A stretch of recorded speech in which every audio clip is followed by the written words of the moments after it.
What is going on, everybody? What is going on? We're back with another Las Vegas Raiders live Q&A, more Raider news. I am your host. I got my co-host here, Eli. You already know my name. I don't really. We already. You already should know our names by now. But we're here with another Raiders live video. Thanks for everybody that's are going to tune in later on once we get in here, man. But how you feeling on this Easter Sunday, man?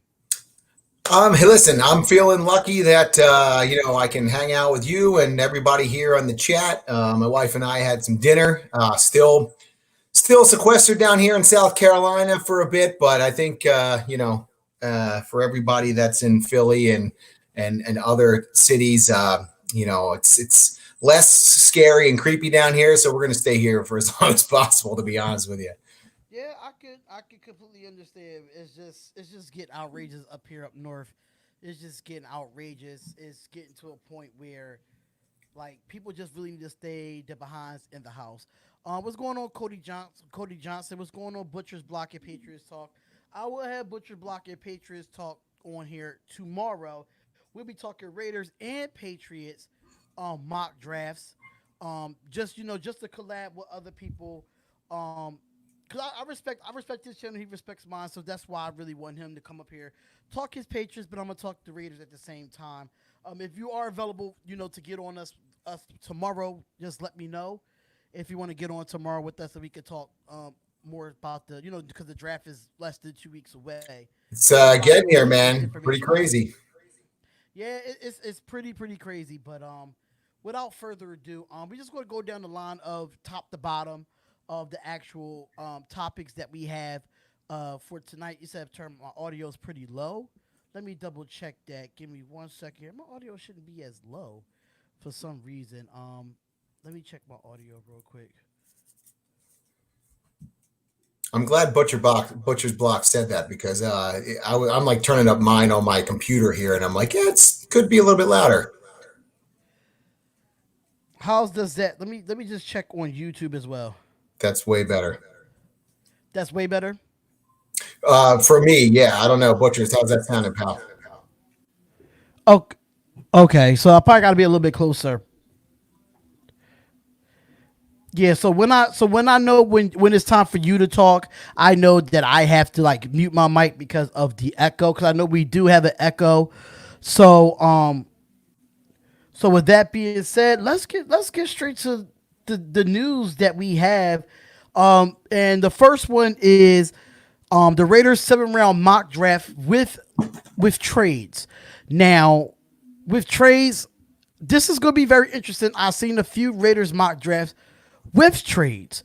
I don't know if you saw Samoan Raiders video where he did the mock draft and he did it with some trades. He has some interesting picks on there, but this is according to justblogbaby.com. And we're just going to go through the 7 round mock draft, even with trades, knowing that we already did this before, but this is with trades and see what different players we see at a different spot. So we Yeah, I mean, all know. Oh, honestly, go ahead. You got it.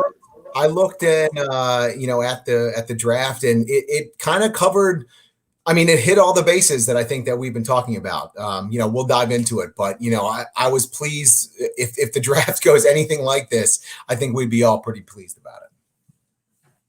Yeah, absolutely. And so hopefully the draft could go the way that we wanted it to go.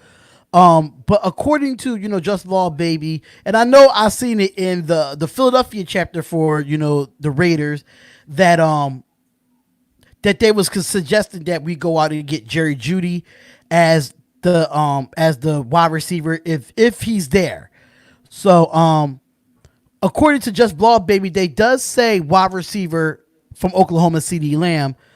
Um, they say a few things about him on here as well, and it does say that he runs tremendous routes. He can consistently beat in press coverage. Not only knock on him is the lack of the deep speed, but he does have enough speed to excel in the NFL. Lamb does remind him, it reminds you of a Michael Crabtree in some entrance, when a Michael Crabtree that we had, which was pretty successful with Derek Carr in that 2016 year. So for me personally, he does have a high ceiling, in my personal opinion, just to see, knowing that we have Tyrell Williams, Renfro as the starters, then we the addition to Nelson Aguilar, Zay Jones. We still have him from the trade from last year, and even with Darion Waller, and then picking up Jason Witten and a few other tight ends at free agency. How you feel about they still saying CeeDee Lamb? Do you really think CeeDee Lamb would be there at that time?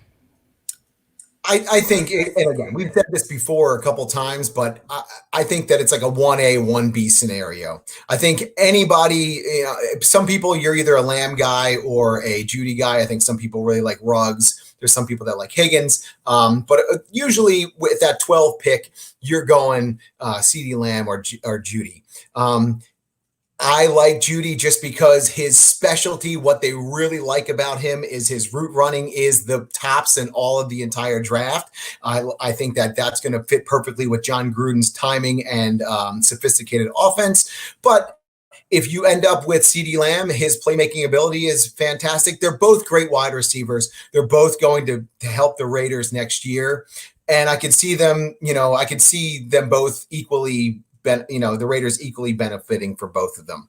I personally like Judy better, but if they get CeeDee Lamb and they pick him over Judy, I'm not going to be freaking out about it at all. Yeah, I have to agree with you there as well. I really have to agree with you there as well. Like I said in the group chat, like I said in the group, that I'm not really too fan of Alabama wide receivers. In my personal opinion, just because of the Amari Cooper situation, that people say, oh, they know that he had an issue with hands going into the draft, but people were saying that Judy is just as a great route runner as Amari Cooper, and that's what scares me, because Amari Cooper was so good. He was very good at Alabama. He came in and the drops was a really big problem, and I really just don't want to see that again. I know Jerry Jeudy is a great talent. I'm not taking nothing away from him, and a lot of people say that he might fit the offense, but in my personal opinion, I just it's just a slight better than for CeeDee Lamb for me. So yeah, honestly, it's one of those things where, like I said again, if Chuck, if like you said, the Jags take Judy, go for it. If they take CeeDee Lamb, it just makes the Raiders pick a little bit, maybe a little bit easier for them to make their pick at number 12. But again, like we've seen, and we might discuss later tonight. Maybe they go cornerback at 12, who knows what happens there. But, if you're taking a wide receiver at 12, I like Judy, you like Lamb, you say tomato, I say tomato. Either way, you're still putting it in your tomato sauce. All right, so we're going to go with a different type of pick here, because this is very interesting to me. Knowing that in this latest mock draft, it starts to get interesting in my personal opinion. And in this mock draft, it says the Raiders would swing a trade with the Baltimore Ravens to move out of the first round and have in the Raiders trade their number 19th pick and number 91 pick to the Ravens for number 28th and number 55 to move on to the second round. Now, withholding the 28th pick, mind you, this is just a mock draft. I don't know. I'm gonna make sure I was muted for this, but it says that at number 28 we go get AJ Terrell, cornerback from Clemson. Now, I'm kind of a big fan of him because I did watch him play with Trayvon Mullen with a few years at Clemson, and there was a 1-2 punch, and I really did like it. I really did like it, but I don't know about trading out of the first round to go get him. But I mean, it gives us picks in the second round. He had one bad game, and that was against the best wide receiver in the country. And on the other hand, Henderson has some. I think his name is C.J. Henderson or something like that. I'm not too sure. The cornerback from Florida, yeah, C.J. Henderson. Yeah. So he was considered the best second corner in his actual draft, but I think he fits the Raiders defense just because of his man cover skills, which we struggle with the man cover skills. And Henderson had plenty bad games in the season, getting torched by both Florida State and Miami, just to name a few, which I watched those games as well. Yeah. But I do like this pick of going wide receiver to going corner. But do you think that we should trade with the Baltimore Ravens to, go down and go get him, or we should go get him at that 19th slot? I think that there's better cornerbacks that you can get at 19, and there's probably going to be something better available. CJ Anderson, I'm sorry, CJ Henderson, like you said, may be available at 19 potentially, or at 12. So there is more talent at cornerback. I know that they have actually talked about that University of Houston or Utah quarterback as well. Jalen Johnson is another one that might be available at 19. But I think what you're going to see is if they approach 19 and there's maybe a couple options that they really like and they think they can get somebody at 28 or 27 or wherever, I would see Mike Mayock trying to grab a second round pick. I think he does want a second round pick. I'm sure he can make use of that. But if they see the guy that they like at 19, they'll nab it. I'd love to get a second round pick. I'm sure Mayock would like to get another pick too. And I think that, that's who you're looking at though, as far as prospects is AJ Terrell looks like the guy that you're going to get at the end of the first round. Not the most talented cornerback, but somebody that you're going to be able to put into your cornerback room and add value there, and then get a second round pick, which, if it falls the way that the Just Blog Baby draft falls, you're getting some talent and some help in the second round too. Yeah, because that we all know the top corner right now is Jeff Okudah from Ohio State. He's the top one. That then it falls behind with AJ Terrell, CJ Henderson, and it goes on and on. Me personally, I'm not too bad with that either. Knowing that John Gruden do want a second round pick, me personally, he wants a pick in every single round. I think he don't want to go without not getting a pick in any of those rounds, in my personal opinion. So, I wouldn't mind AJ Terrell because I think John Gruden and Mike Mayock like those Clemson players. I don't know what they see in the Clemson players, but it looks like it's going to turn into the University of Clemson when it comes to the Raiders as well. Yeah, personally, I really do like, Jalen Johnson out of Utah. He's a big physical press corner, and that's what Paul Gunther likes to run is and have those press corners and big physical corners on the outside. That's what they need, across the way. So I could see him being another one towards the end of the first round if he's available as well. Yeah, I definitely can agree with that. So we are definitely going to go into the next pick here, which would be the number 55th pick. The Raiders select Ohio State linebacker Malik Harrison, who is not too bad. We definitely could add this to the addition of Nick Kowalski and Corey Littleton. What we did get in free agency. According to JustBlogBaby.com, is that he's one of the top three cone times at the combine with a solid 4.64 time. And Harrison he was a big time Big Ten conference player, which filled talent with other running backs and offensive linemen as well. And according to JustBlogBaby.com, one knock on Harrison coverage is his coverage ability. Not that he can't cover. It's just that he didn't get many reps in man coverage during his time with the Buckeyes. So I see him as a run stopper than a coverage, knowing that we did get Kowalski that's good in coverage and Corey Littleton that's good in coverage. How you feel about Harrison being picked with the number 55th pick, knowing that he did come from a good Ohio State team?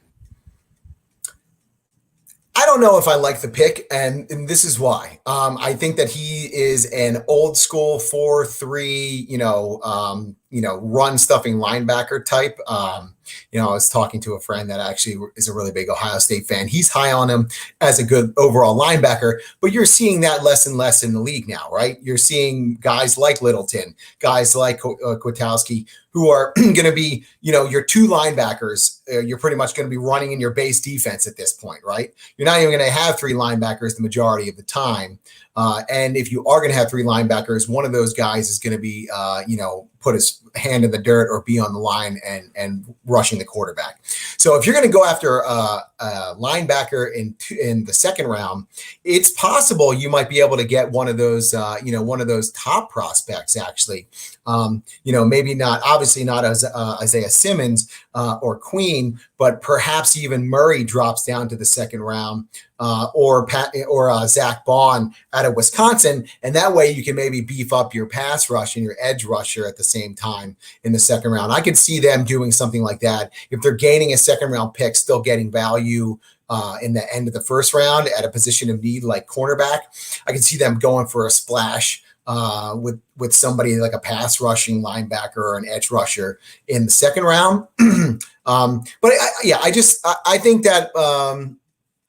I think that Malik Harrison is not the type of linebacker for this league anymore. I'm sure he's going to be fine. I'm sure he'll be a good special teams player. And when they are in running downs, he can be effective. He's not a dynamic, they don't have 3-down linebackers as much anymore in the NFL, especially when you're playing against Patrick Mahomes. So I don't love the pick at 2. He's a solid player. I think that they could probably even nab a Murray maybe in the second round, depending on where they fall. Yeah, that's what I was thinking too when I looked at this mock draft. I was like, if Murray is still on the board, like I don't see Harrison fit in our scheme. I just don't see. I think Murray fits our scheme a little bit better than what oh darn. I just got a brain fart. But the Ohio State linebacker, I just don't think he fits our system. I wasn't too really big on him when I did do research on the mock draft. I think he goes in the later rounds. I think the second round is a little bit too early for him. I can see him going later rounds, like 4th and 5th. I don't see him as a round 2 prospect. That's just my personal opinion. Yeah, I think that the linebackers, they're less and less important now in the league, and you can see that there's stud linebackers that are game changers and playmakers. Those guys are needed, and you can see Littleton was a big get in free agency. But as far as the big splash guys, unless you're an Isaiah Simmons, you're not going to be, a first round. I need to get you. The end of the first round is when those linebackers, Queen and Murray and potentially Bond, are going to go. If they can slide out into the second round and, it ends up the Raiders get a second round pick, maybe they nab one of those guys then. But I don't see them getting like your traditional run stuffing 3-down line type, 3-down linebacker type in the second round. Yeah, you on the money with that. I'm not really big on this pick as well. I really hope that we could get a kid of Murray, or if Queen definitely definitely go get even if Queen drops down. Out of those two, knowing that I don't think that Queen would actually drop down. I don't think he will. But at the same time, if Kid of Murray is there, I'll prefer Kid of Murray over the linebacker from Ohio State. Now, with the 80th overall pick in this draft, they do say the Raiders select edge rusher / linebacker Josh Uche, which is UCHE. He's the edge rusher / linebacker from the Michigan Wolverines. Mind you, just with these mock drafts that we're finding, this is according to justblogbaby.com. In my personal opinion, and we give our opinions about this mock draft. So it does say that the Raiders took another pass rusher in the arsenal, adding Carl Nassib in the offseason. Having Max Crosby, Cleveland Farrell, and with the pick number 80, you get a hybrid edge rusher / outside linebacker from Michigan. They say that he has a great bend. He has good moves. Just finds a way to win, and he plays with a kind of passion that the head coach would love in his players. Don't get me wrong, John Gruden loves passionate players. I can say that. He loves passionate players that gives his 110% on the field. They said one of his biggest things this past season was against Iowa, where he couldn't get the job done against Tristan Wirfs, which we did do which I did a mock draft on the offensive lineman from Iowa, which I had him going to the Giants. Considering he's one of the best offensive tackles in that class, but they said he could fill the role of Benson Mayowa. No, Miss Benson Mayowa has left the Raiders and went into free agency. He didn't re-sign with us. So they just trying to get him to get in that void. I'm not too big on this pick either because I really don't know too much about this guy. I didn't even know he was in the draft, honestly. So I got to do some more research before I actually find this. I don't know. I think we don't need any more edge rushers / linebackers as of right now. If we do, we get them later in the draft. But for a number 80th pick, I'm not too sure. I think we should go corner here. Yeah, I mean, we can get I think we lose one of the third round picks, correct? If we do this trade scenario where we get the second, if you're not getting a linebacker in the second round pick, I could see picking up more of an edge rusher in the third. I think that if you keep the 3 third round picks, what you're going to see some sort of linebacker edge rusher hybrid type pick. You're going to see a cornerback or a defensive back type pick, and then you're going to go ahead and you're going to see a some sort of offensive line pick, which I think all of them are nailed with Just Blog Baby in some sort of sequential order. So that's what I think you're going to get in whatever order. You're probably going to pick up depth at those 3 positions. So I'm good with maybe not that exact player. I like that kid out of Boise State, Curtis Weaver as well, potentially in the third round, if you're looking at more of an edge rusher. But I can see that it's a position that needs an upgrade in value. I know that somebody in the comment section mentioned Arden Key. Arden Key really hasn't proven all that much. There's a potential there, maybe still, but it's not like he's really shown anything. You see guys like Cleveland Farrell is showing something, and towards the end of the year started producing for the Raiders. I know Arden Key had some injuries, but it's kind of always been injured, always just missing the quarterback. I see him having a very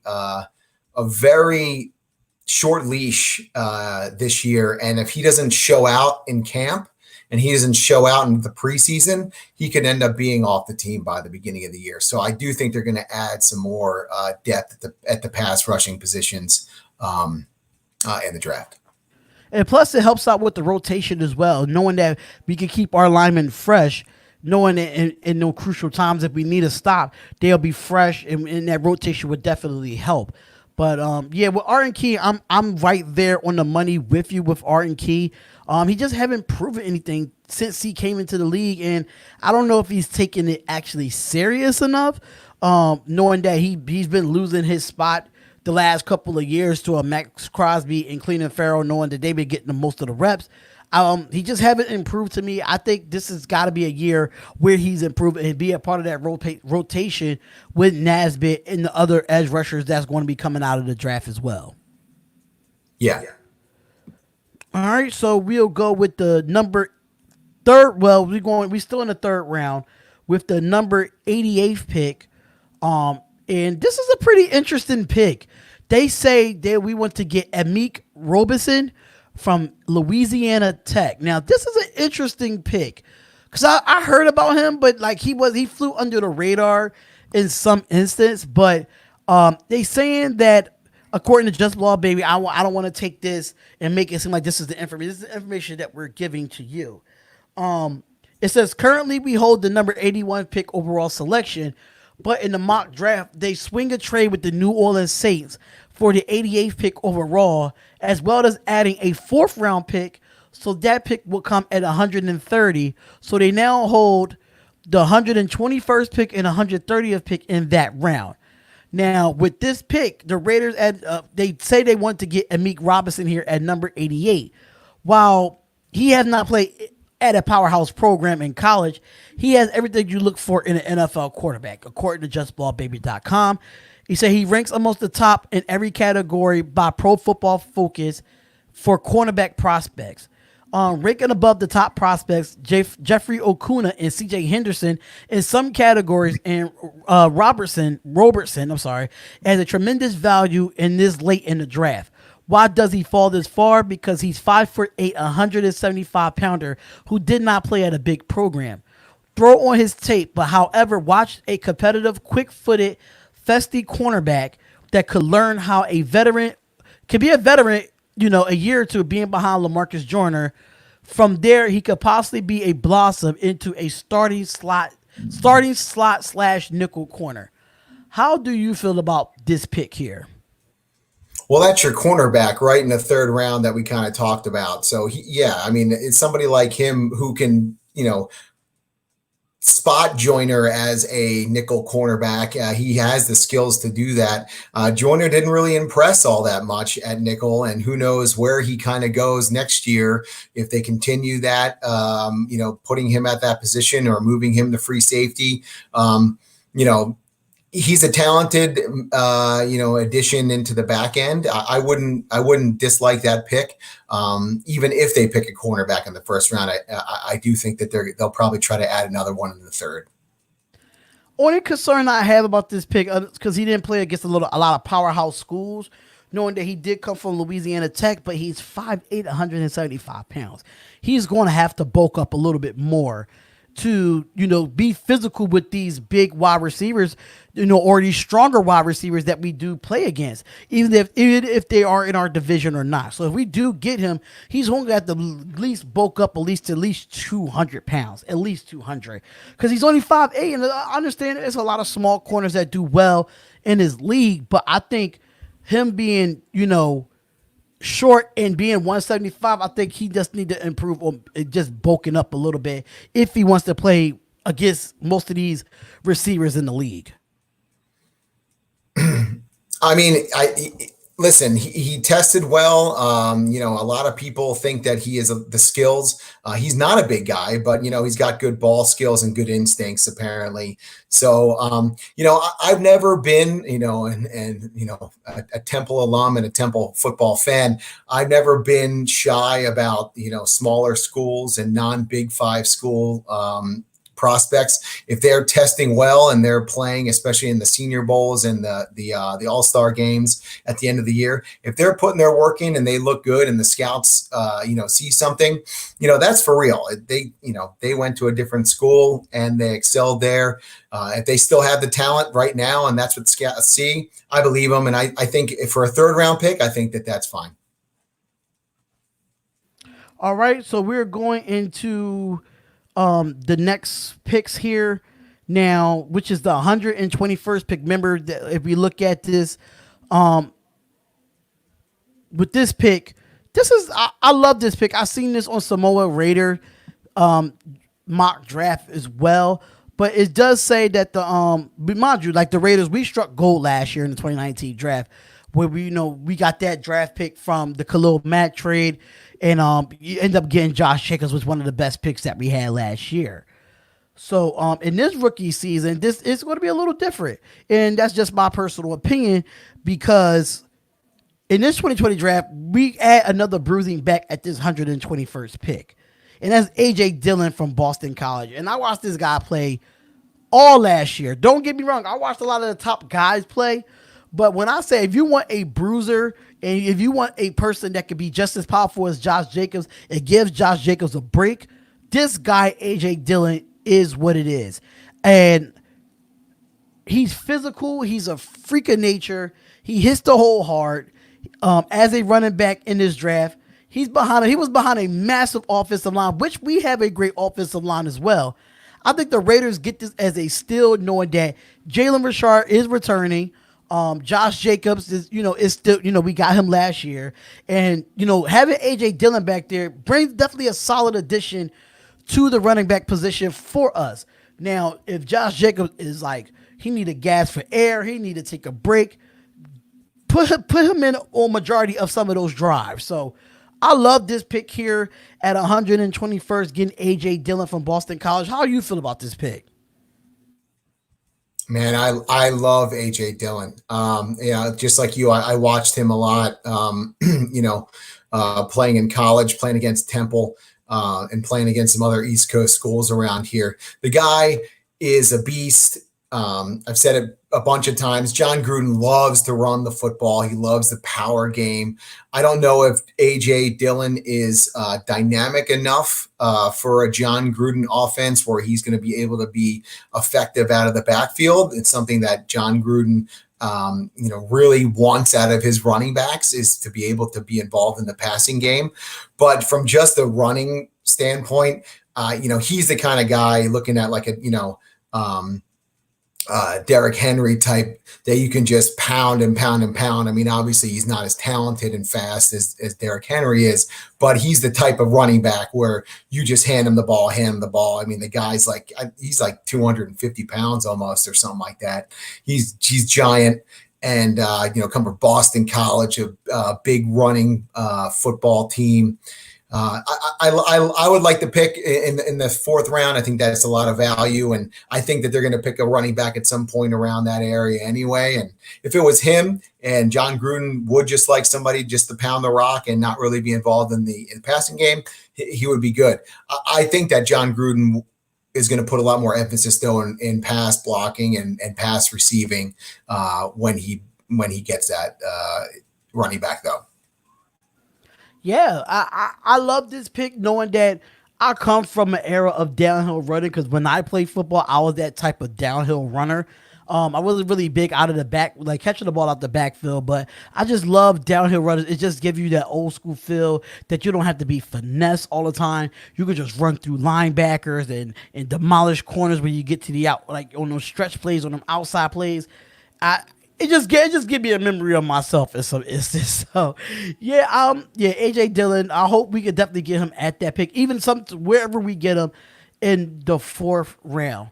The next one that we have is the 130th pick, which we did, get from the New Orleans Saints. According to the mock draft, we get offensive tackle Trey Adams out of Washington.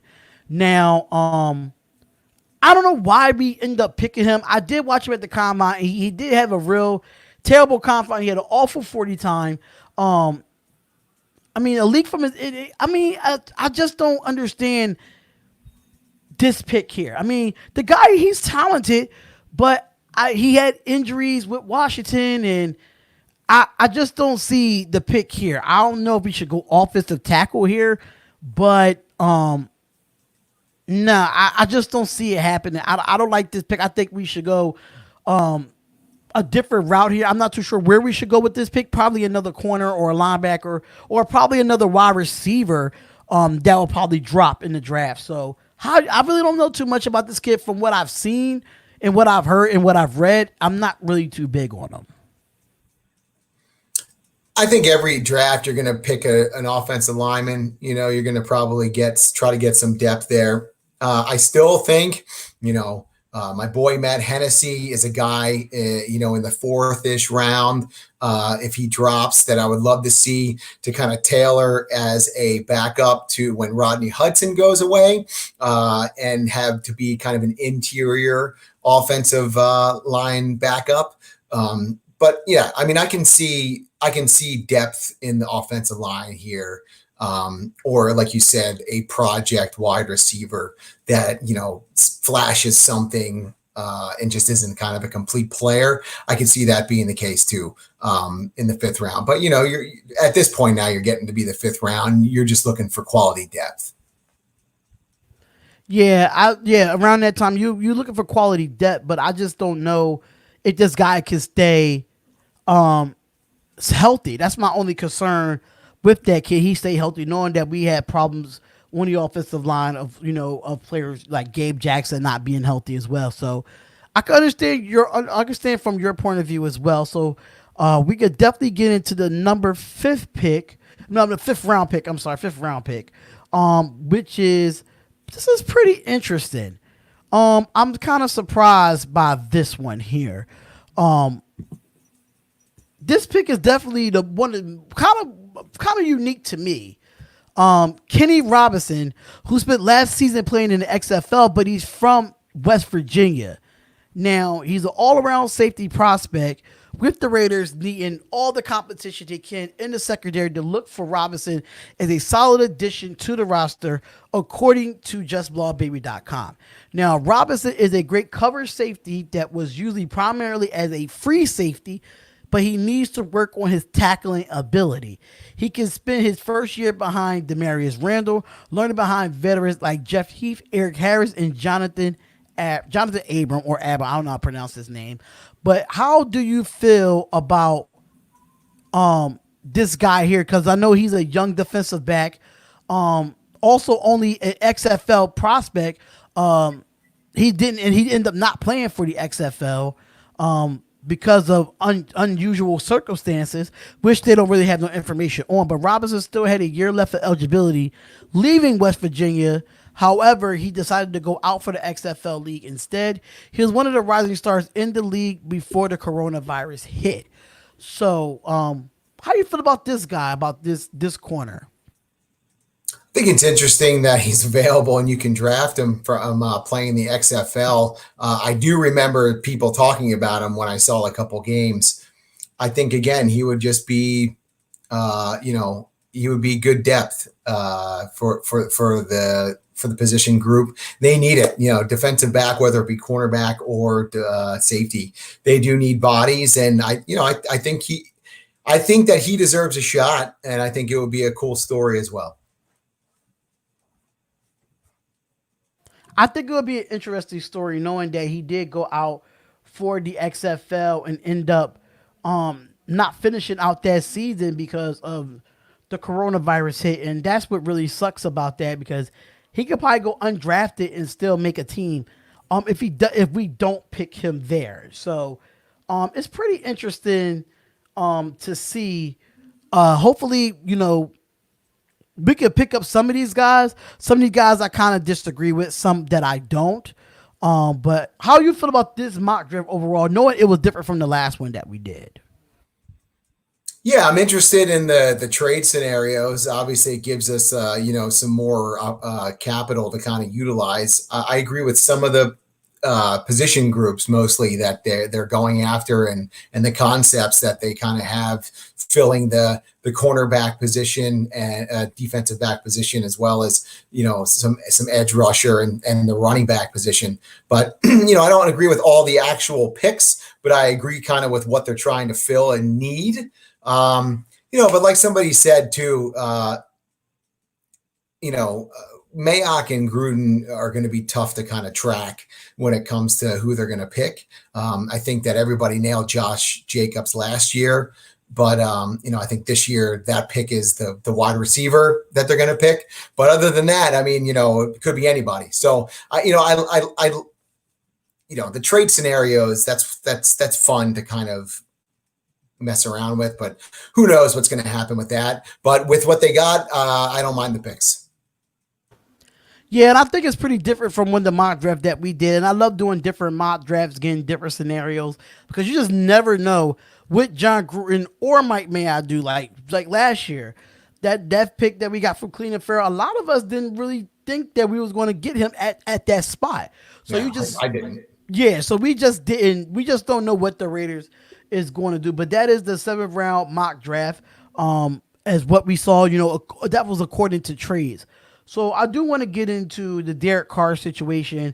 There's a story came out that saying that quarterback Derek Carr will quiet his doubters in 2020, and I think he will as well. I just want to put my opinion on it, but I do want to read off some of the article of what he did say, what they did say on the article, saying that he is a 3-time Pro Bowler. He's an all-time franchise leader in passing yards, and in the prime of his career, after just turning 29 years old, that Carr can still potentially, doubt his doubters from the Raider Nation, because a lot of people in the Raider Nation saying that Carr needs to go, Carr is the issue, saying Carr is trash, da da da da. But despite all the accolades, it's one topic of discussion that was brought up, knowing that he does have a losing record. So he is coming into year 7. Do you think that he actually can finally quiet his doubters going into this year? What you think? I think he can. I just think that with Derek Carr, it's kind of like what we said last week, man. He's not a top echelon quarterback. He's not a great quarterback. He's not one of the best quarterbacks in the league. He knows John Gruden's offense better than anybody else that plays the quarterback position right now. He can make all the throws. He's just got to put it all together this year. They're going to give him some more talent. And this last year was the year that a lot of people that were his just, defended him till the end, like I was, really kind of started, second guessing Derek Carr. This is the year where he either puts it together or he doesn't. If he doesn't do it this year, he's pretty much out as the quarterback of the Raiders. So I don't think anybody needs to really argue anymore. I think we just have to see him play, right? We got to get him one more probably wide receiver in the draft, and then let's see Derek Carr be the best Derek Carr he can. If he falls on his face, you know what? We have Mariota that can kind of try to salvage this season while we look for our answer next year. But this is the last year for Derek Carr to really make it. And if he can, and we end up going into the playoffs and making a run, a lot of those people that were his main detractors are going to be just fine with Derek Carr, trust me. Because everything else is there, right? He throws a good ball still. He doesn't turn the ball over a ton. He doesn't have a ton of big plays. He's not Patrick Mahomes. He's not Aaron Rodgers. He's not even, he's not in the top three, third of the league in quarterbacks.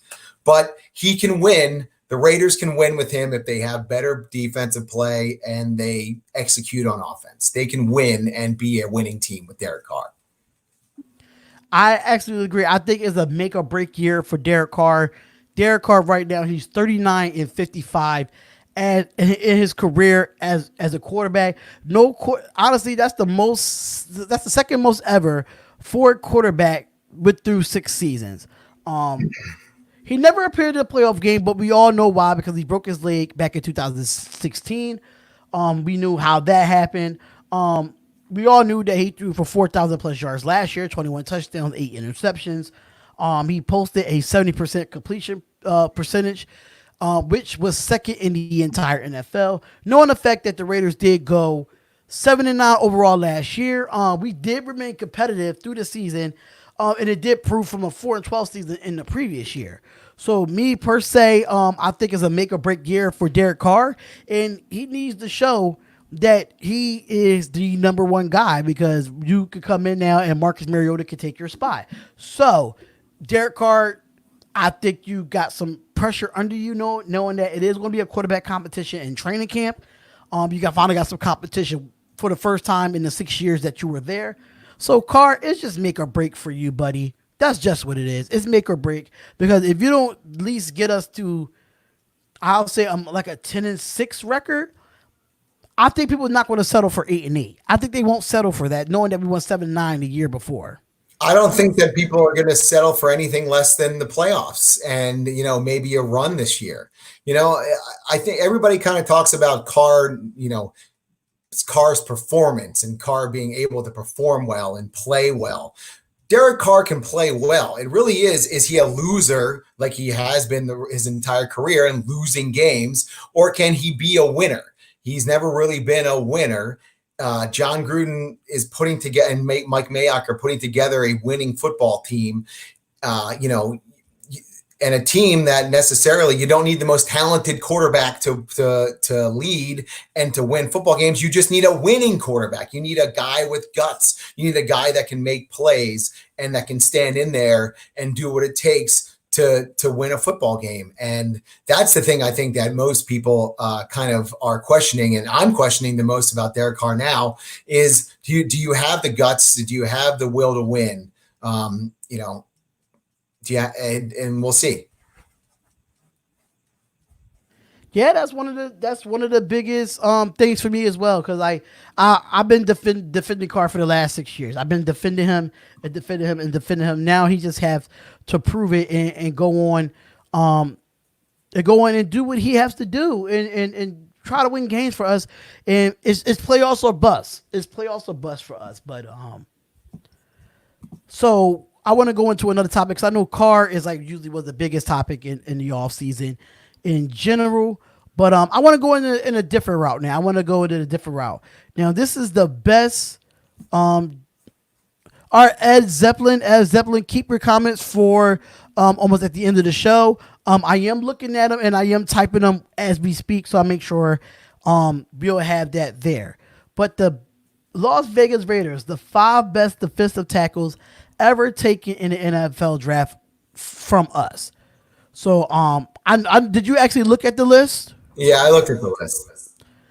Okay, so just for the viewers out there, so the first one that we have on there as number 5,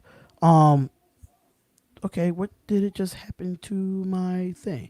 My computer just did something just weird just now. I can't go to it, but you have the list in front of you for some reason. It's not letting me. Yeah. So load it.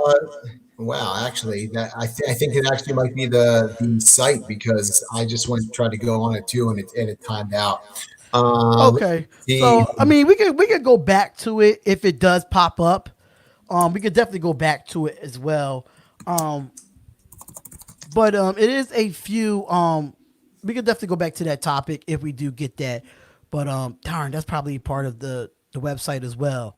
But another question is for the Raiders fans and is for you as well.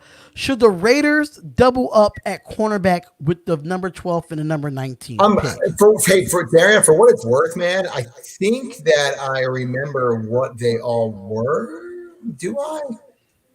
With the best defensive backs that we drafted. Yeah. Let me try something else. Yeah, I think I remember. Yeah, let me see if I can bring this up somewhere. How about a backup running back in the 3rd round? We actually just talked about that as Zeppelin. We actually just talked about that. We thought about going with AJ Dillon in the 4th round. So, not in the 3rd. I think it was it the 4th round? It said in the mock draft, right? Yeah, that was in the 4th round. Was a kid out of Boston College. Yeah, it was AJ Dillon from Boston College. And instead of getting him in the 3rd round, we got him in the 4th. So we did talk about getting a backup running back as well. So I remember off the top of my head, for what it's worth, the list for the Raiders' top 5 drafted defensive tackles. I thought it was D-backs. Well, I mean, there was 2. There was a defensive tackle one. That's what you wrote in the thing.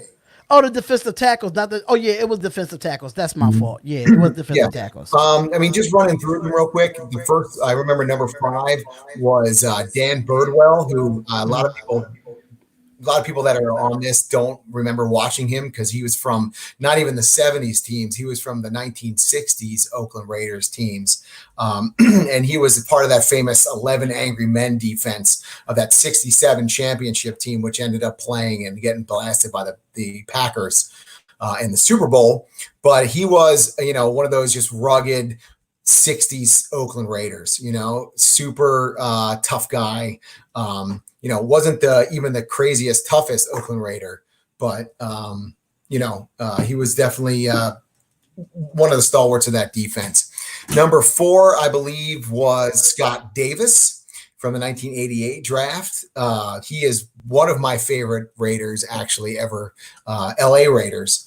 I don't think he ever played for the Oakland Raiders. He was only LA Raiders. He was drafted in the late 80s, I think 1988 in the 1st round. That was back when they had 3 first-round picks they used on a wide receiver, Tim Brown, a cornerback, Terry McDaniel, and then Scott Daniels, or Scott Davis, who was a 6'6" defensive tackle, had a couple 10-sack seasons, was a pretty good defensive tackle for the Raiders in the early 90s. One of my favorite defensive linemen. Number 3 was Darryl Russell, who some people might remember from like the later 90s, who was a Pro Bowler and an All-Pro. And number 2 was another guy from the 80s who was, I didn't even know this, but is actually one of the leaders at defensive tackle for the Raiders for sacks, Bill Pickel, who was an All-Pro in 1986, one of the stalwarts of those 80s teams that didn't really, the later 80s teams which were great, but just couldn't make it past the couldn't make it past some of those Super Bowl teams in the late 80s and early 90s. And the number one was Chester McLaughlin, who was the first round pick in 1993. I want to say it's 93. He was a mammoth guy. Played. It was 92. It was 92. Yeah, 92.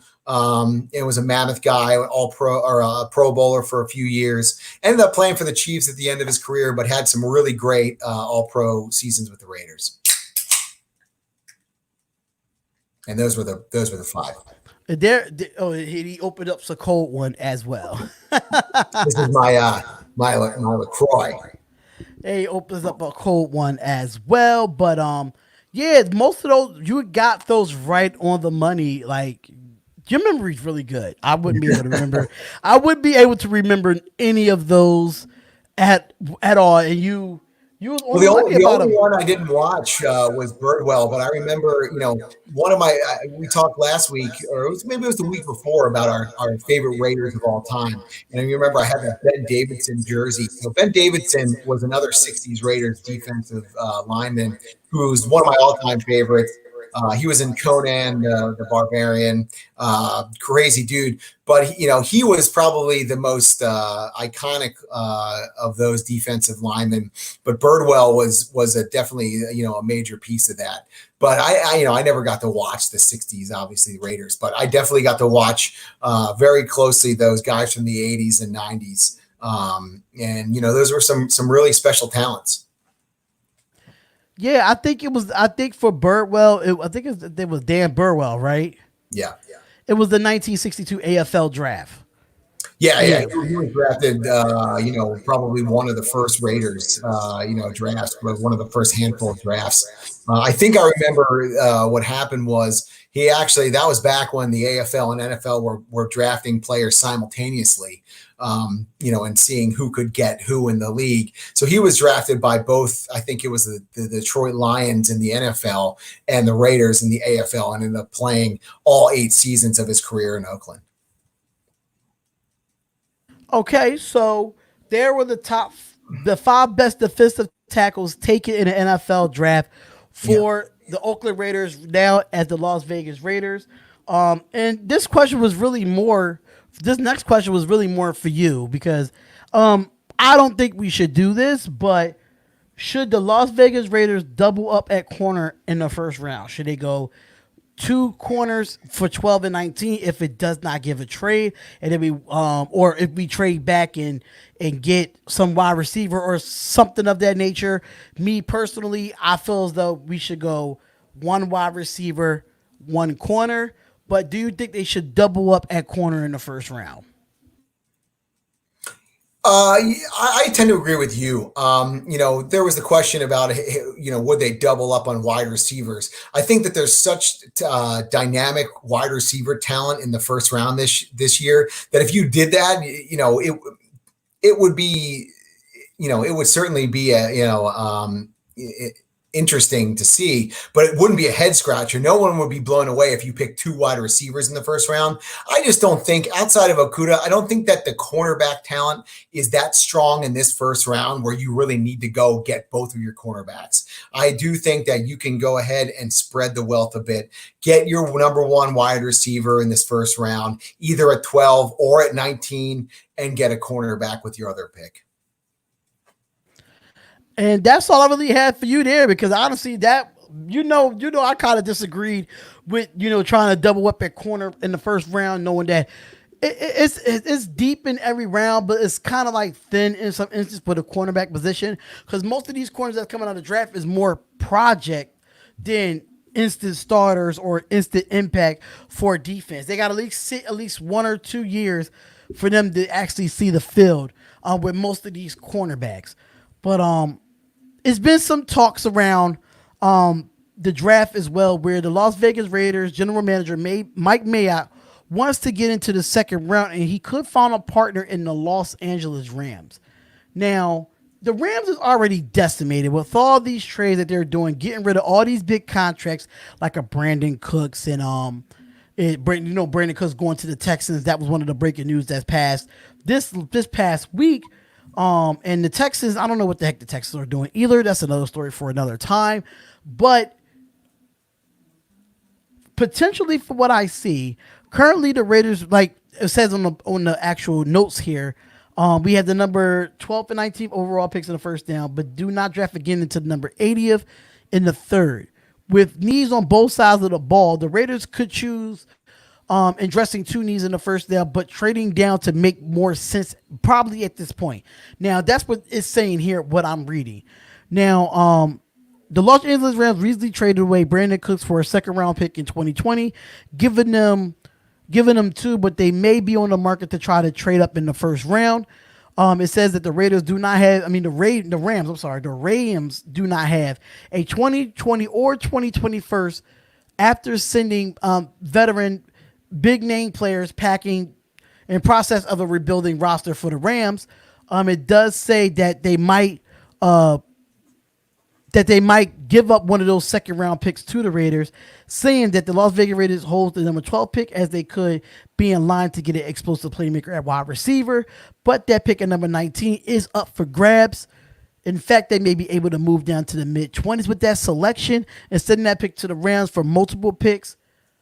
What it looks like, Mayock saying that he definitely wants to get into the second round, where he had great luck last year, drafting Trayvon Mullen from Clemson.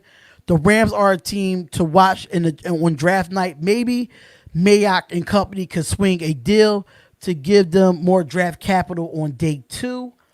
How you feel about, the Rams wanting to, just wipe out everything, and then they want to try to get that number 19 pick from us to get into the second round? Well, yeah, I mean, that's pretty much the scenario we talked about earlier with, trading with Baltimore. It's very similar, just getting, dropping back in the first round and picking up a second round pick.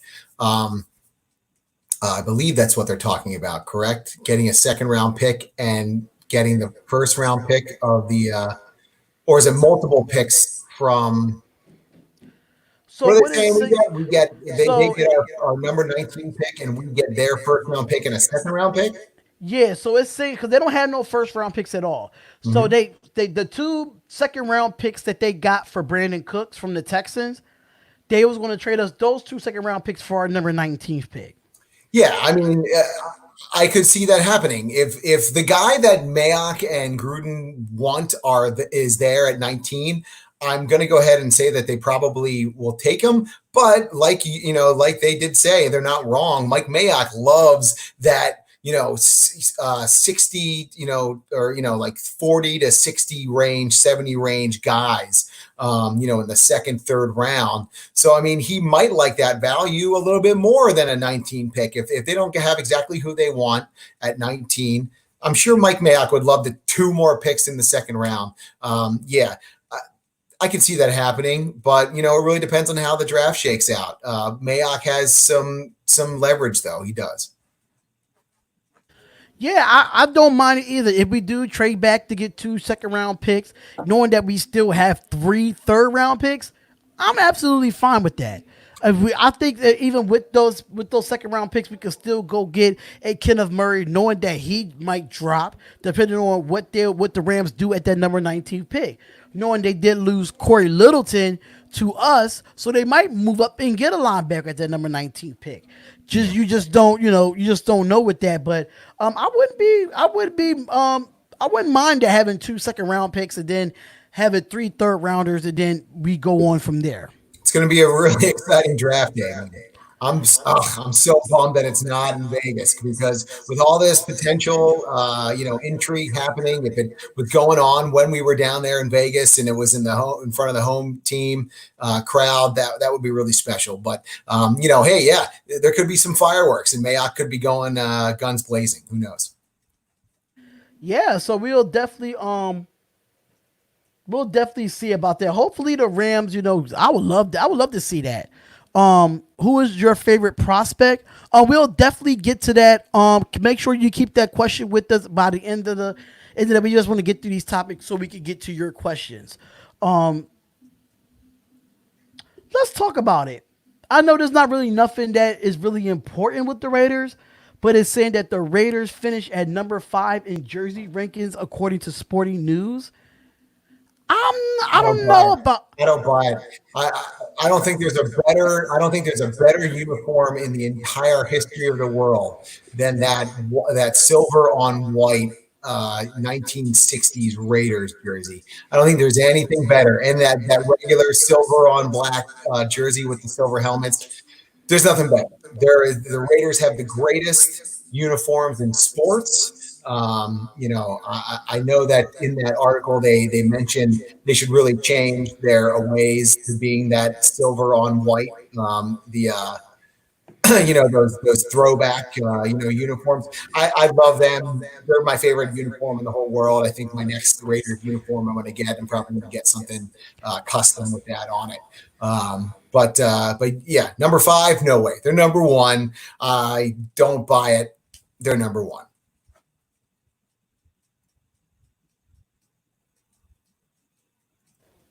I don't see what number. It depends on who's the top fours for me.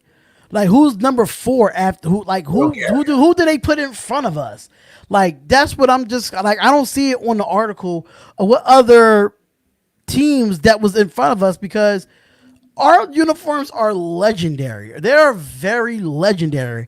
We should be number 1, and I feel like with the Raiders, I really if we ever play on a Thursday night, I want to see a throw. I want to see a throwback instead of a color rush on a Thursday night football game. I would love to see that. Give me that night, like you said, the 1960 uniform. Let us wear that on Thursday night instead of having a color rush because our color rush is all white. So it's like you already given the 1960 feel with the all white. You might as well just make it the throwback. So at being at number 5, I definitely disagree 100%. I think it should be number 1. Everybody wants to wear the silver and black. Everybody wants to be a Raider, and that's just what it is.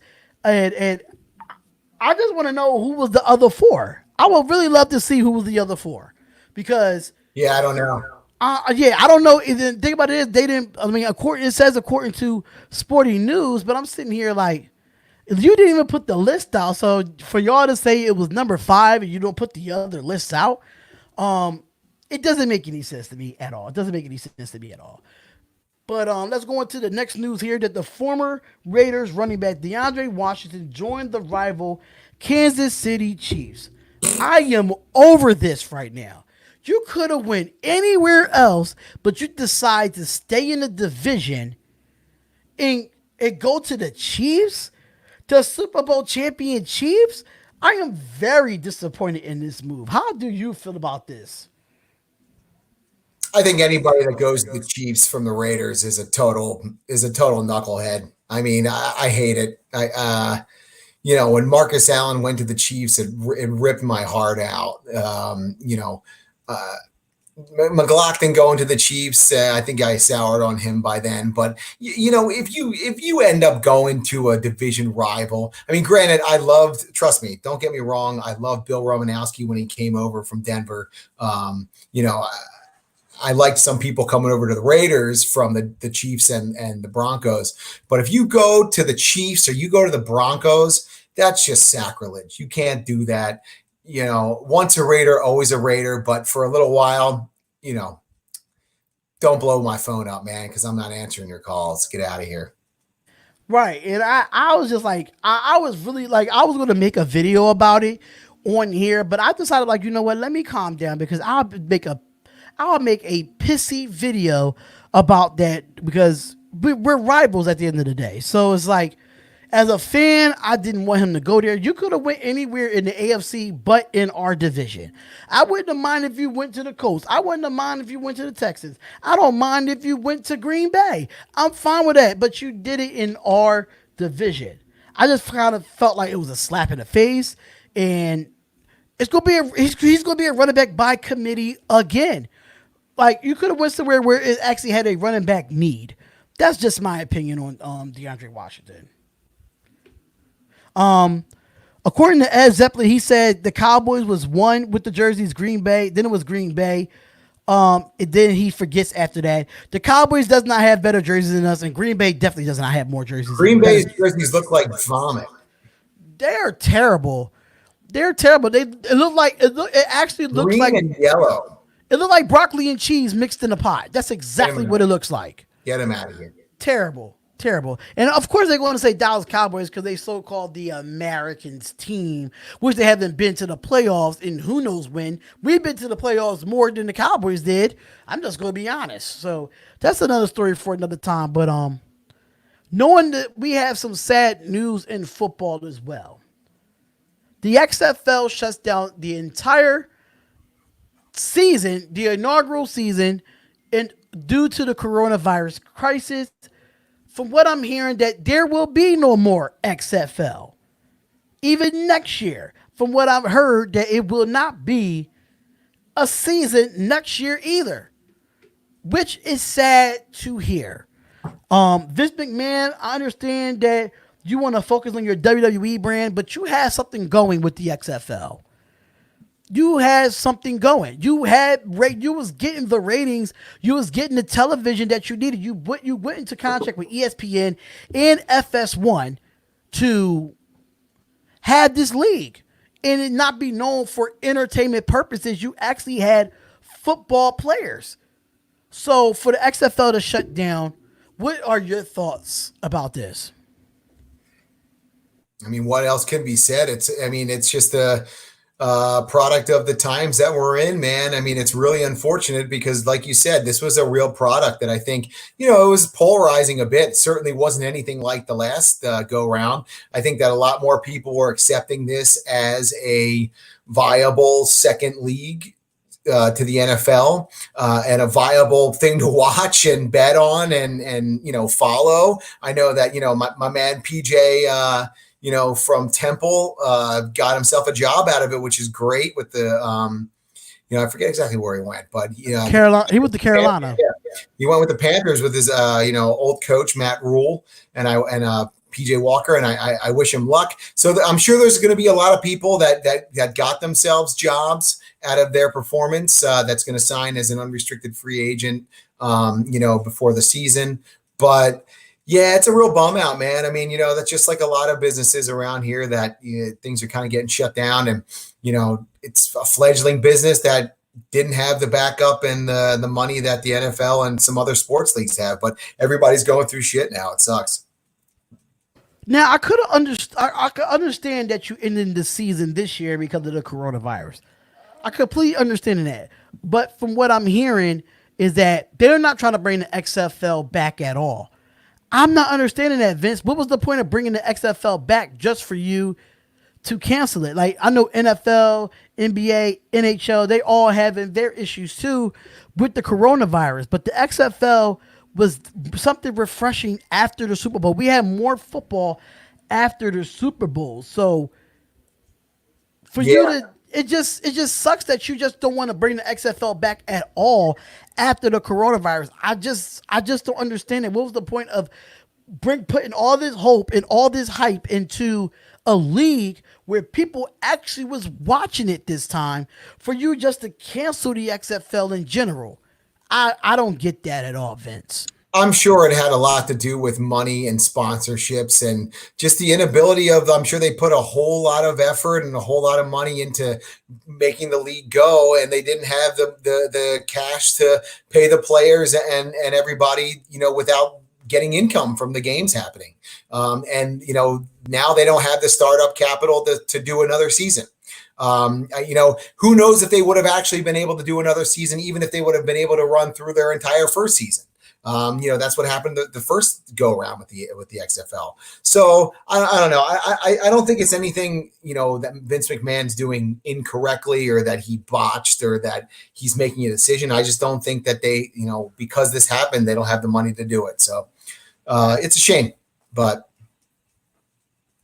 Yeah, it is a shame. I just feel bad for those players that worked their tail off, knowing they couldn't get a chance in the NFL. They was probably undrafted free agents, didn't make teams, that they finally had an opportunity to play some professional football and play the game that they love. And now, the XFL is gone. Now they got to look to, because, there's no more arena football now.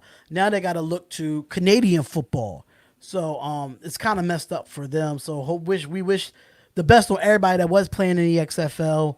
Hopefully, y'all can find a job playing the game that you love. True. Um, Speaking of what you said about Jalen Johnson, this is the final topic of today. Jalen Johnson says that he does want the Raiders to draft him. Now, how you feel about Jalen Johnson going out and being bold and saying, saying that he wants the Raiders to draft him? I mean, I think that's awesome. Again, I think that he fits in with what the Raiders would do defensively. I think he kind of fits in that time, the end of the first round type talent. So I could see it happening. I hope that a lot of teams want the Raiders to draft him. It's a you know and we'll talk about this a little bit. I know somebody mentioned in the comments section. We'll see if it's actually in Las Vegas. But I mean, you got a new team, a new brand this year. People are excited about the Raiders. We're an up and coming team. We should battle for a playoff spot. So I think that a lot of players, not just rookies, but free agents, and people want to play for the Raiders again. I think this is a good sign, but I think he's a good fit. I think he's a press corner. I think he's physical. I think he's tough. He's not the best cover guy, but I think that again, he's, an adequate press corner that's going to be able to kind of, hopefully give your defensive lineman enough time to get to the quarterback and do his job.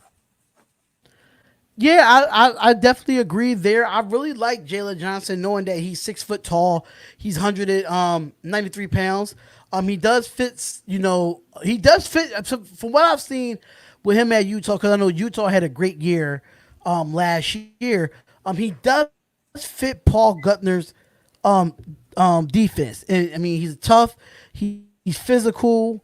I could definitely see Jalen Johnson actually going there and bringing some physicality to the cornerback position, which is very needed in our state of cornerbacks and what we struggled with so many years now. Yeah, I don't think that he's going to go ahead and slot in as a number one, potentially even as his career goes on. But he can definitely play some snaps as a starting corner in this league right away.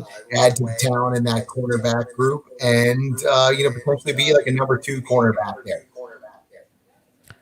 All right, so that is most of the topics that we did get through for today's show. We do want to get into some questions that we have from some of the Raiders groups that we did find when we did post and let them know to be on the show today. This first question goes from Gregory Riccardi. He says, "What's the chance we go two defensive players in the first round and somehow get a second round pick to get a receiver then?" So technically two defensive players. He didn't say like in particular positions. He said two defensive players. So yeah, it's not out of the realm of possibility that the Raiders pick up a defensive tackle. One of those defensive tackles drops. I think we were talking about that last week. If a position group like a defensive tackle drops to number 12, and somebody just falls into their lap that they're not expecting, and they grab them at 12, and then all of a sudden you have somebody that's available at number 19. One of your cornerback or defensive back position group potentials there, and you nab one of those. Yeah, there's plenty of wide receiver talent that you can go ahead then and get somebody in the second round if you're going to go ahead and trade back to acquire one. I would be surprised if we go to two defensive players in the first round and somehow get a second round pick and go wide receiver. I wouldn't be surprised with that. It's a deep wide receiver class. So if you do get one in the second round and not in the first, that's absolutely fine with me. If you want to go, improve this defense to get this defense involved, knowing that we are in a tough division, I wouldn't mind it as well. Yeah, so somebody would have to drop. Like somebody would have to drop for me to be okay with that. But, obviously the only way that happens is if somebody really talented drops. Because there is just so much talent there at the wide receiver, and you're going to have either Judy or CeeDee Lamb most likely at number 12 right there. So, I don't think that it's likely, but that's the way it would happen in my mind. Okay, so we do have another question from Logan Moore. This is a pretty interesting question too. He says, "Will the Raiders defense be a top 15 or even a top 10 defense this year? If not, do you see Marinelli becoming a new defensive coordinator before the end of the season?" First part of the question, I don't know, man. I don't see the Raiders being. I see the Raiders being a middle of the pack defense at best next year. So maybe they crack 15 to 14 as a total defense, maybe. But I still just don't think that they have the talent right now.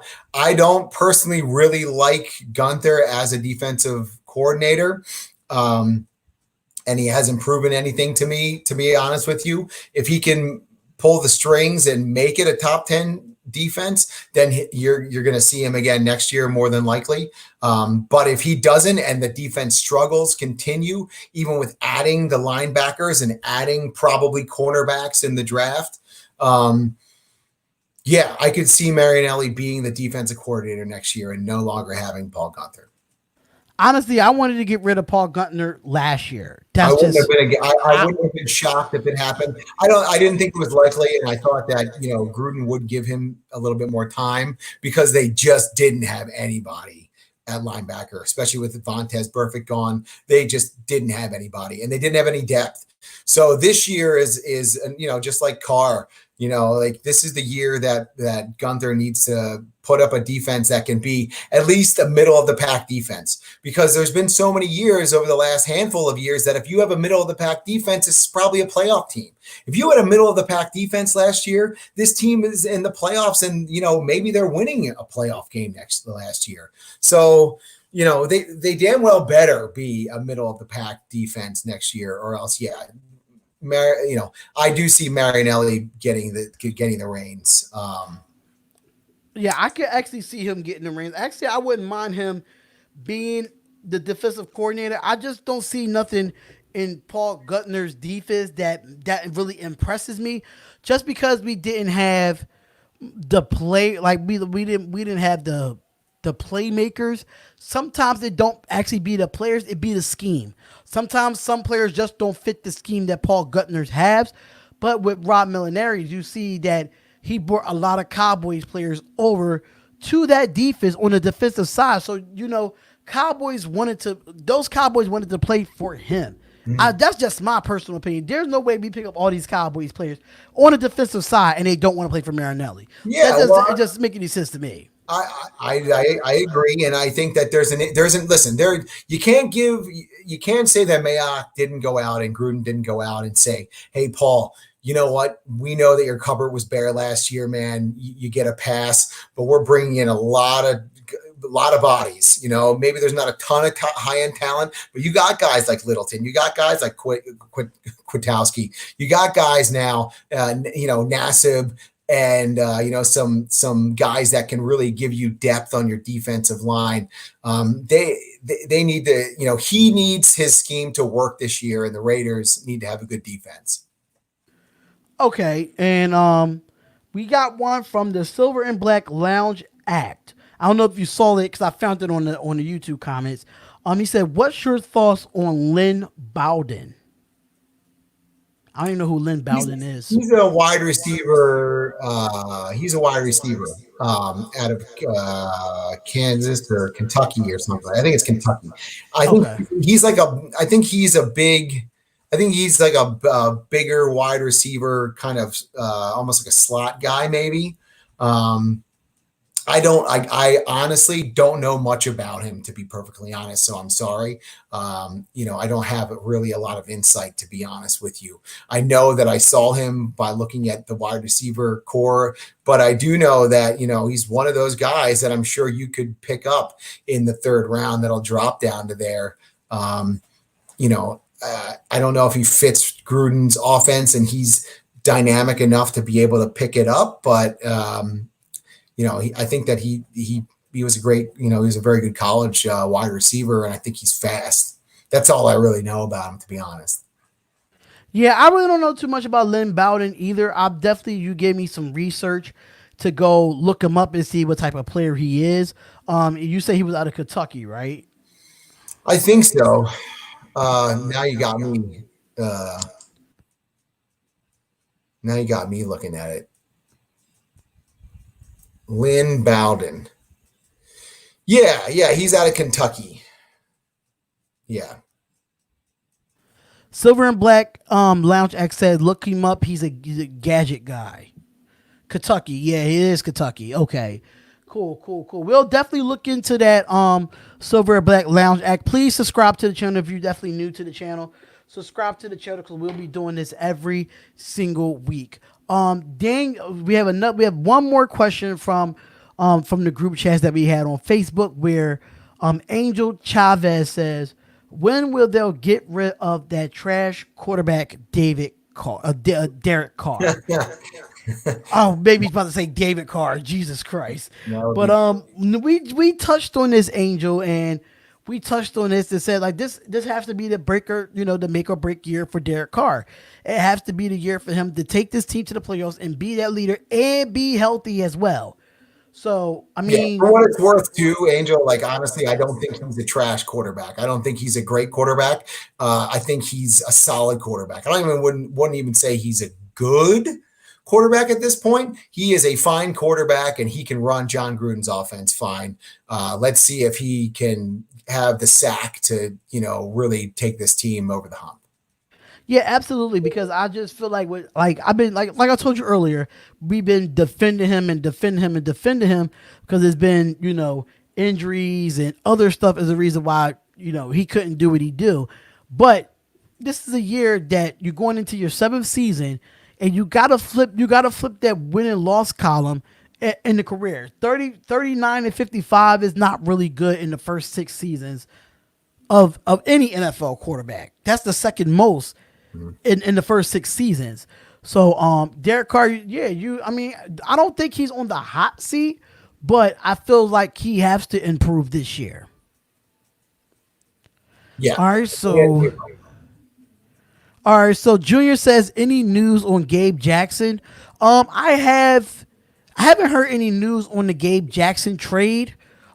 They really quiet down because it was really popular the last couple of weeks, but I haven't heard any news from Gabe Jackson. Have you heard any news, Eli?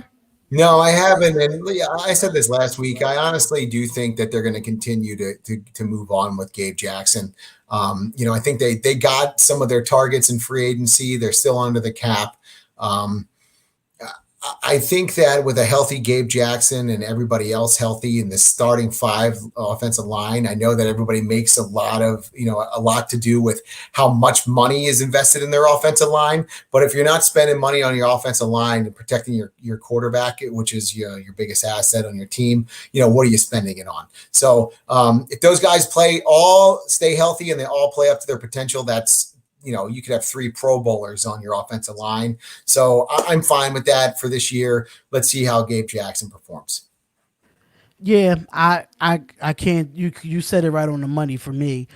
Silver and Black Lounge Act says, what receiver could be our number one if we pass on top 3 wideouts? There's a couple. I mean, there's a couple other wide receivers, man, that potentially. I don't know if they're number 1 wide receivers in this league, but like Laviska Shenault is another guy that like a lot of people really like. And even T Higgins, but like, Laviska Shenault's one of those guys where he's like, he's like jacked and he's a big playmaker. He could be a guy in a John Gruden offense where you put him in space and he could really be a difference maker for you. I don't know if he's not really in the type of player as a Judy or a CD Lamb. But he could be a starting wide receiver for you. And there's probably another 2 or 3 more. A lot of people like T Higgins like a lot. And there's also the one guy out of Arizona State, Brandon Ayuk, or Ayuk. How do you say his name? Brandon I think A like Ewok or something like Yeah, that. or something. He's another guy that a lot of people really like, and he's a West Coast guy, and I feel like the Raiders kind of are always have their finger on the pulse of those dudes. So he's another guy. So there's a lot of game. There's a lot of talent. You're going to see guys drafted in the third round that you're going to see playing and making an impact next year. Yeah, I couldn't agree with you more. I'm really a big fan of T Higgins. I'm really a big fan of him. Just watching him this year, and I know they really didn't do well in the national championships because LSU was just a better team. Um, so I don't mind T Higgins. He could probably be a number one because he's big. He's not really a speedster, but he could, if you want to throw him those 50-50 balls, he's one of those guys that you could go one-on-one with those 50-50 balls with T Higgins. But I can't see T Higgins being a number one. That means you have to move Tyrell Williams to number one and make him a number two. Knowing that Tyrell Williams is not a number one receiver in this league. So I think CeeDee Lamb would be our number one, even if we decide to get him there. Silver and Black Lounge X says KJ Hamler an option. What do you mean by that, Silver and Black Lounge? Marcus, I see that Motley Crue umlauts on the U. Thanks for the pronunciation there. Yeah, thank you, did. Thanks for the pronunciation.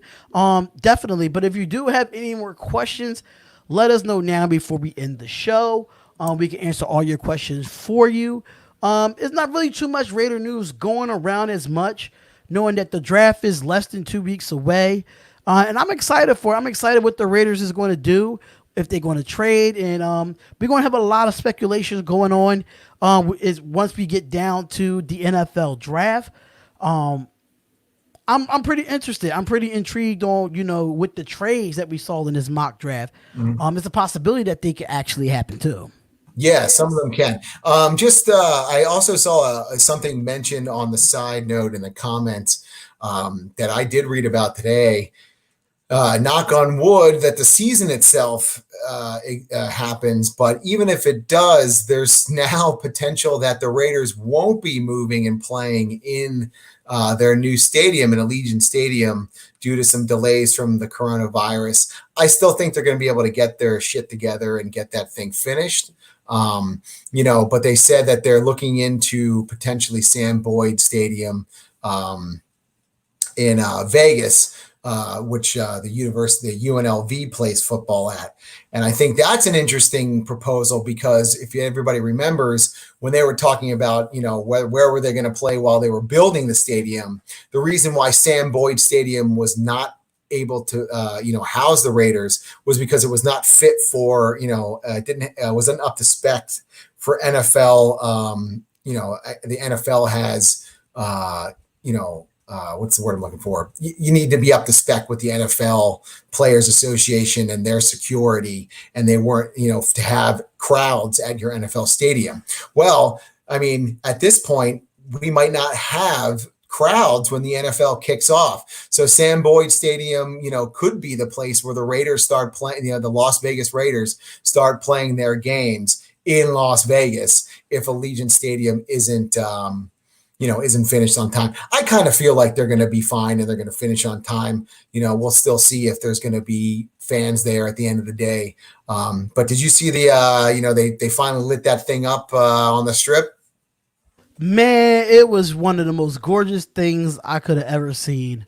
Having that thing lit up on the Strip like that. Imagine having a Monday night football or a Thursday night or a Sunday night game there with that field being lit up like that. Hopefully they could get this done and we could play in our own stadium and then we won't have going issues. I mean, don't get me wrong. I mean, it is a good alternate to have UNLV there if that can't happen. But the experience of being in that stadium and the hype that we had behind it within the last couple of years, it has to be done this year. It would be a real bum out if we, lost out on being able to play in there. But regardless, that's really kind of out of a lot of people's hands right now. We'll just kind of hope for the best. Right. Silver and Black Lounge Act. I know that you talked about that KJ Hamler, and if we want a speedy receiver, I know a little bit about Penn State football and Hamler. I know that he was a little bit of a polarizing guy there.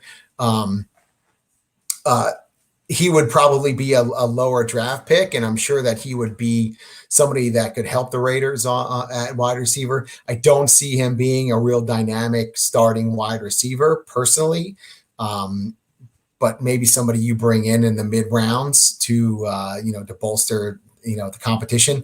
I honestly really do think, speedy or not, all those top 3 or 4 or 5 guys are speedy enough to play wide receiver and be an effective wide receiver in the NFL. I don't think they need a Tyreek Hill type guy. I don't think they need somebody like that. I think John Gruden is just looking like, he wants a dynamic starting wide receiver that can be a wide receiver 1. And I think they'll get one. Yeah, I have to agree too. I know that they'll we are looking for a speedy receiver, knowing that we don't have a lot of speed on. Well, Nelson Aguilar is fast. Don't get me wrong. He is fast, but he's just not the wide receiver that we're looking for in a number 1. Williams is fast enough when he's healthy too. Like, we have speed on the team. Darren Waller's a fast tight end. And the thing too about speed is, you have 40 speed and you have Al Davis speed, which the Raiders were maybe putting a little bit, more of their, faith into than needed. And you have John Gruden speed, which is execution speed, not having to think, doing your job and getting things done fast, playing fast. And I think that's the kind of guys that John Gruden and Mike Mayock want to draft. That's the kind of guy that's going to succeed in John Gruden's offense. So whatever wide receiver they pick, whether it's CeeDee Lamb, whether it's Jerry Jeudy, whether it's Ruggs, whether it's Laviska Shenault, whether it's whoever it is, they know that guy is not going to be able to just run fast, but he's going to be able to play fast and think fast and be able to, make this offense go. Yeah, especially with the quick routes and, the quick throws that Derek Carr has to make in this John Gruden's offense. Ed Zeppelin says, do we have left any cash for free agency, if any? I don't think we left much in free agency, in my personal opinion. I think we did what we were supposed to do in free agency and spending, knowing that we did open up some cap space, but, restructuring Rodney Hudson's contract. But I think that cap space is going to go strictly to the draft now. I think we filled some needs in free agency. I don't think we need to go in free agency and get anything else. Demarius Randall was the last one that we got, knowing that, thank God, Eli Apple was not there anymore. Was never there at the point because he couldn't. They just some problems with the contract or whatever. But I don't see anybody going. I don't see us going in free agency and spending any more money. Yeah. Marcus 85 says Michael Pittman out of South Carolina. Is he a wide receiver? Marcus 85? Yeah, he's like a big guy. He's kind of like he's from USC. Kind of reminds me of Mike Williams from USC. Remember that guy that left when he was he's like a bigger dude. I don't know. I think he can catch the ball really well. I think he's more kind of like a big goal line inside the red zone type wide receiver, which I can't say the Raiders don't need that either, but I think they're looking more for just an all around wide receiver 1 in that first round. Oh, so it's SoCal. Okay, my bad. But I see SC, I think South Carolina. If you would have said like USC or something like that, right, or Southern California, I would have been like, okay, cool. He's out of USC. Okay. So Makai White says, is Henry Ruggs being undervalued as a speedy guy and not a complete wide receiver? I don't think he's being pigeonholed in any way. I think that he is. I think that a lot of people just don't see him running the same type of routes as Jeudy and being as big of a playmaker once he has the ball in his hands. And when I say playmaker, I know that he can take the ball to the house. But it's one of those things where CeeDee Lamb's such a big, exciting athlete that, he can break tackles and he's, that kind of guy to take the ball to the house. I don't think he's being undervalued. I just think that he's all in all, not as good of a wide receiver prospect as those other two top guys. I think that, if those two top guys weren't on the, weren't in there, yeah, he's a top 15 pick. Probably he might still be that. Once Judy and CeeDee Lamb start going off the board, you can see Ruggs going pretty soon afterwards. I just don't think he's as good as a prospect as those guys, especially like we talk about. He's freaking fast, and he ran fast at Alabama. Once he has a giant playbook like the Raiders have, damn, is he going to be able to run that fast while he's thinking what route he has to run and what route everybody else is running? I don't know. I haven't dissected him that much, but I know that if I had the choice to pick one of those three, I would pick probably Judy or CeeDee Lamb before I'd pick Ruggs. I do like Henry Ruggs. I don't think he's being undervalued at all. I think he is a complete receiver, but he's a different type of complete receiver.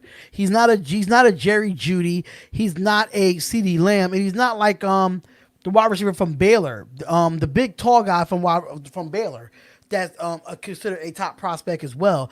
But Henry Ruggs is a good receiver. I just don't think he's at the caliber of a CeeDee Lamb or a Jerry Judy. He's just not at that caliber.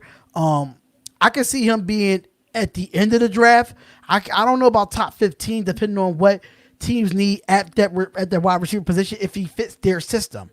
So with Henry Ruggs, in my personal opinion, I don't think he's undervalued. He's a good player, but I don't think he's better than CeeDee Lamb or Jerry Judy. Shout out to Uncle Joe. Uncle Joe with the $2 donation in the super chat. Thank you so much, Uncle Joe. He is a big Raiders fan, and he says, "Do we need a running back to back up Josh Jacobs?" This is like the third or fourth time we probably actually went over it, but most fans, most of the fans do come in late, so I can't be mad at that. We did say AJ Dillon from Boston College could be a backup to Josh Jacobs or a Jalen Richard.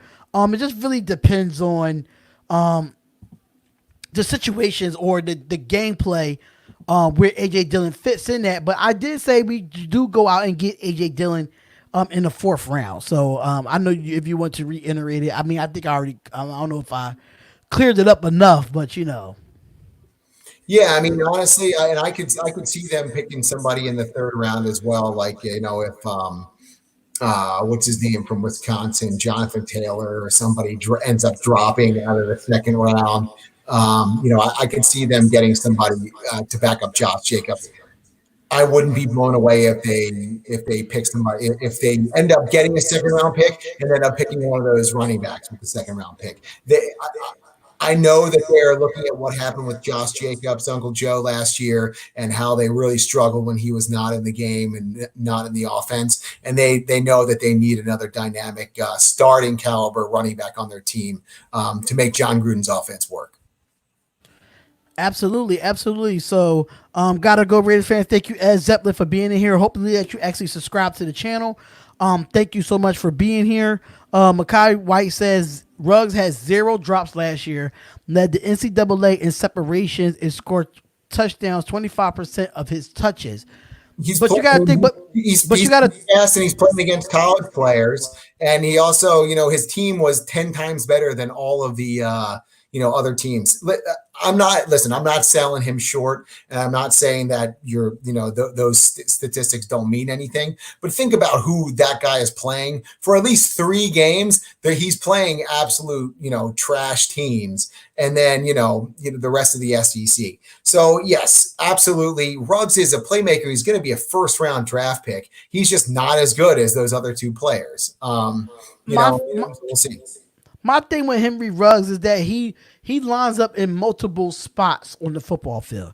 That, like, if you could put him in the slot, you could put him at running back, you could put him on the outside, you could put him on the inside, you could put him at kick and punt returns. So when you say 25% of his touches, knowing that he has multiple positions, I see why he scores on 25% of his touches, because he could touch the ball in any way, on a jet sweep or on a swing pass or something of that nature, short routage stuff. He could get yards after the catch. So with Henry Ruggs, we're not saying that he's not a bad receiver. We're saying is that is CeeDee Lamb, is Jared Judy, and some other wide receivers a little bit before him. Yeah, but he's definitely a 1st round pick. Yeah, Yeah, that would be like if you were to say, hey, like it'd be really awesome, to have Tyreek Hill, or do you want DeAndre Hopkins, who can be your number one wide receiver and be your quarterback's best friend and whatnot? I mean, some people, it really depends on how your offense works. Right now, Derek Carr and John Gruden need a number one wide receiver that can run all the routes absolutely perfectly.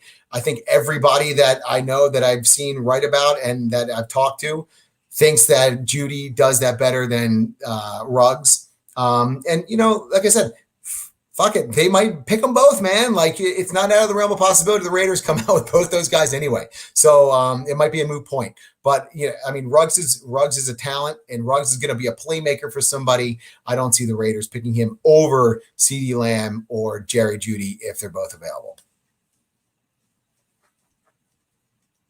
Yeah, I have and to. also everybody, and I mentioned this too about Alabama wide receivers, like a few months ago.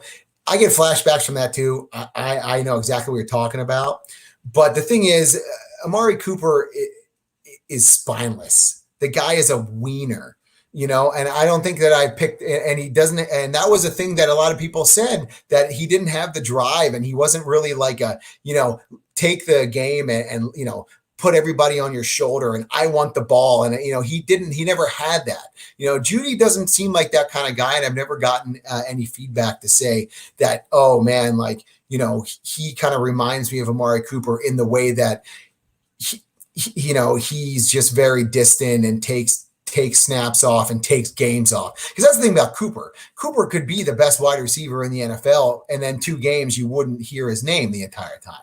And it's really just because he didn't care and he didn't really put his effort into it.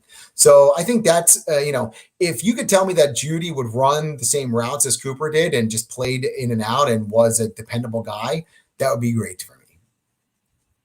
Yeah, I can't be like, my problem with Amari Cooper is that he played when he wanted to. He played when he wanted to. He wanted to. We see the potential in him, but it was just a lack of inconsistency with Amari Cooper. And I don't think we're going to get that out of Jerry Jeudy. You can see a different play style from Jerry Jeudy, where Jerry Jeudy, he runs his routes 100% each and every time. He does not lack. He does not be lazy with his routes. He doesn't cut his routes early or nothing of that nature. But only thing I say, like with Alabama receivers, like we're all nervous about Alabama receivers.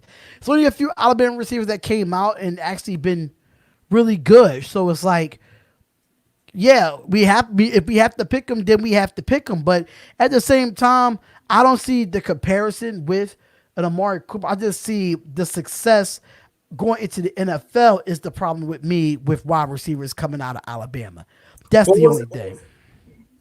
Yeah, I mean, I totally get it, but yeah, I mean, honestly, guys, I think that, I think that I still like Jeudy, and I think we're going to be all right with him. We'll see how this thing pans out. Absolutely, absolutely. So, do anybody have any other questions for us? Even on Facebook or even on YouTube, please let us know now. I'll be doing some film breakdown on the free agencies. I gotta go look on NFL League Pass, go through their film and make sure to break down some of the free agencies. What can they bring, to the Raiders, as far as like their linebacker ability with Nick Kowalski or Corey Littleton. Give some highlights for Jeff Heath. So it's going to be a lot of interesting things that's coming down the pipeline for the channel. And I don't know if you're available for the draft. We could go live together like this for the draft, and we get our reactions on who the Raiders pick. Because I know it's gonna be drama in the first round. I'll be there, man. If all the crew in the chat and everyone wants to hang out with us, I'll be there, man. Awesome. So we do want to thank y'all a lot for being on here. It's been a great show. It's been a great Easter Sunday. Everybody's getting their grub on, and Resurrection Day. Hopefully everybody is staying safe. And let's get ready for this draft, and let's get ready for this NFL season. Hopefully we'll get, to the end of this whole, COVID-19 thing, so we can get back to actual all sports. But right now, football is where it's at, because they're just on schedule with everything. So any last things you have to say before we head out, man? Wash your damn hands. Wash your damn hands. That's all we ask, man. But thank everyone for tuning in. Um, and we'll do this live hangout, live Q&A. We'll have more topics for y'all, knowing that the draft is coming up. Comment, like, and subscribe. Please like us on Facebook at Silver and Black Podcast. Oh wow! So we do have one more question, real quickly. If CD Lamb is there at 12, we should get him and trade the number 19 pick for a second round pick and 1/3 round pick. Yeah, we've kind of discussed that, and I don't disagree, Robert. Yeah, we don't disagree at all. I think that might just happen. So you just never know. Thank you for your input, Robert. Hopefully that you subscribe to the channel, like us on Facebook at Silver and Black Podcast. We'll see y'all next Sunday, same time, same day. We're out of here. Peace, love, and happiness, and stay safe. Happy Easter, everyone.